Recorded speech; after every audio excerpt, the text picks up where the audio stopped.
Travels and Traditions with Bert and Nicholas Wolfe is a classic travel journal, a record of their search for information about our world and how we fit into it. They travel to the source of each story, trying to find the connections between our history and what is happening today. What they discover can improve our lives and our understanding of the world around us.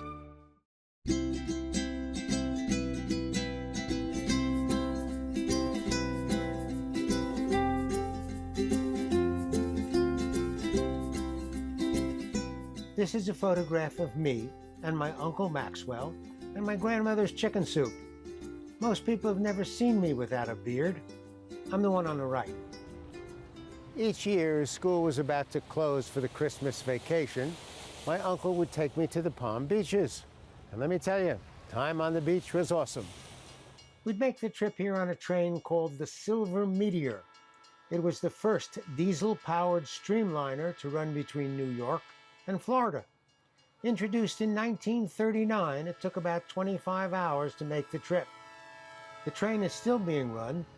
These days, however, it's operated by Amtrak and takes 2 hours longer. I love those vacations, and to honor that memory, I thought I'd introduce my youngest son, Nicholas, to a collection of cities and towns in South Florida known as the Palm Beaches. Because you're a good student. I was not such a good student. I wasn't a bad student, but I wasn't a great student either. Okay. Henry Morrison Flagler was born in 1830 and became wealthy beyond my wildest dreams as one of the founders of Standard Oil. He was also responsible for much of the development of Florida's East Coast. Starting in the late 1880s, Flagler began to build what he called the American Riviera. He put together a railroad that ran along the entire east coast of Florida. He also began building hotels, including the Palm Beach Inn, which in 1901 was renamed the Breakers. Flagler was also involved in some groundbreaking legislation. His wife had been in a mental hospital for 5 years. Then in 1901, he persuaded the Florida legislature to pass a law that said if you were incurably insane, it was grounds for divorce. Now, before you get excited and you want to know more about this law because you think you're married to somebody whose elevator doesn't go to the top floor, forget about it. The law was repealed a year later, and Flagler was the only one who was divorced under that law.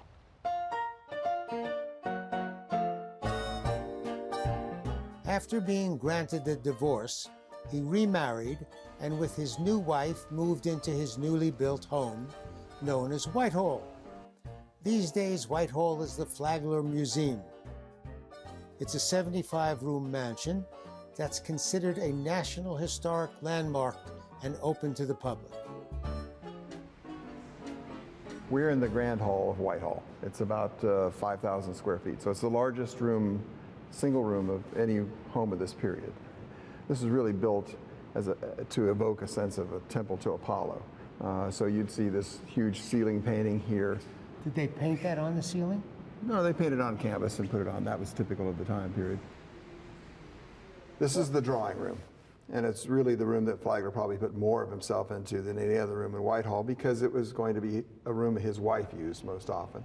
Well, this is the Flagler-Keenan Pavilion, which the museum built a few years ago in order to house the rail car you see.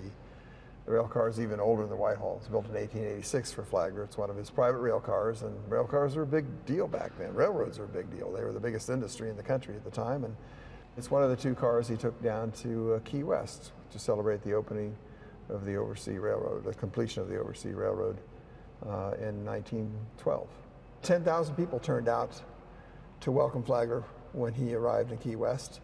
And it was really he basically said he could die happy at that point. He'd accomplished everything he had hoped to accomplish. Extraordinary woodwork. It's good to be king. Well, this was the most luxurious form of travel back in those days. And we're in the sitting room, which is where he could entertain his guests. It also doubled as a bit of an office or a study. There's a fold-down desk here. Beautiful. And it's amazing it survived. It's great to see. I feel the same way about me.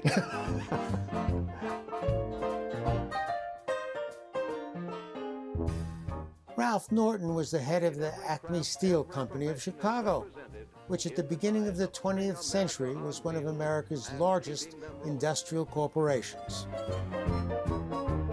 He had a sizable collection of art, and when he retired and moved to the Palm Beaches in 1941, he decided to share his collection with the public. The result is the Norton Museum of Art, with over 7,000 works that concentrate on European, American, and Chinese art.